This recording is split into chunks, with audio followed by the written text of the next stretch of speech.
Question number 23. A given cell having 20 chromosomes divided by mitosis to produce 2 daughter cells.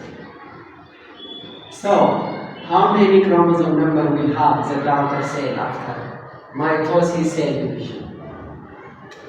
ስለዚህ መዘንጋት የሌለብን ነገር አንድ ሴል በማይቶሲስ ዲቫይድ ከሆነ በኋላ ሁለት ኒው ሴሎችን እናገኛለን። These new cells are said to be daughter cells. Daughter cells. How about the original cell? የመጀመሪያው ሴልስ ምንድን ነው የሚባለው? parent cell, mother cell ይባላል። mother cell or simply we can say mother cell. ስለዚህ ይህንን ማዘር ሴል በማይቶሲስ ዲቫይድ ከሆነ በኋላ ሁለት ዳውተር ሴሎች ሁለት ኒው ሴሎች ፕሮዲስ የሚያደርግ ከሆነ የነዚህ ኒው ሴልስ ክሮሞሶም ነምበራቸው ስንት ነው? So what's the answer for question number 20?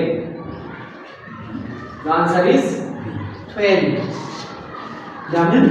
In the case of mitosis chromosome number difference የለም. The daughter cells will have the same number of chromosomes with that of the parent cell, with that of the mother cell. So the answer is A12. How about in the case of meiosis? Meiosis like counts. The chromosome number reduced by half. So it becomes what? 10. Okay, question number 24. Which